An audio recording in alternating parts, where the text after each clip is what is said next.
For more on the news out of Israel today, we are joined by Alon Ben-Meir, a senior fellow at New York University's School of Global Affairs. Nice to have you back. Thank you. It's my pleasure. What is behind Israel's shift in this approach? I think that maybe three things we need to recall. One, I think the Netanyahu government would like to put more pressure on the Obama administration to focus more immediately on the Iranian threat. This is important. Two, they also would like to play for time as far as the Palestinians are concerned, because they're not really prepared to sit down and negotiate in earnest. And three, they are looking at the range of issues in the Middle East, and from their perspective, this is one matter that needs to be dealt with first and foremost. The rest, Syria, Palestinians, and everything else, its time will come.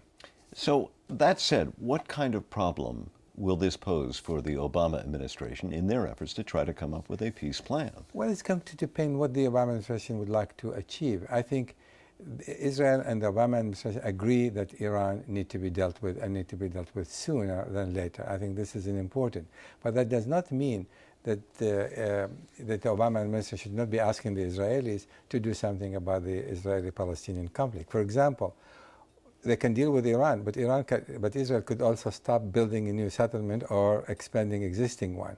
They could remove some roadblocks. They could release some prisoners. So they can do things to demonstrate to the Palestinians that the peace process is not dead and that the two-state solution is still alive. There are a number of Arab governments that also are not real keen on Iran and its potential development of a nuclear weapon.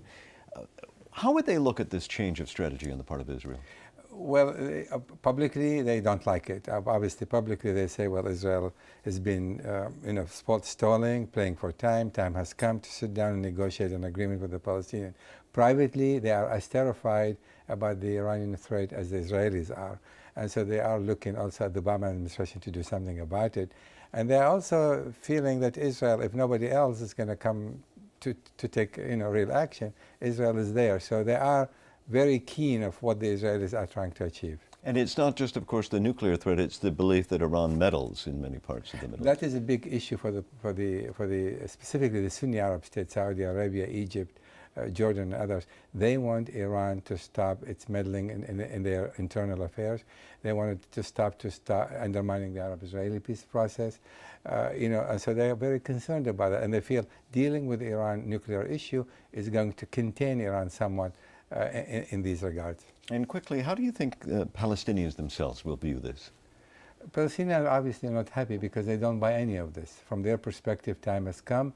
The two-state solution is way, way overdue, and they want to see a movement in that direction. But their problem is they don't have unity yet.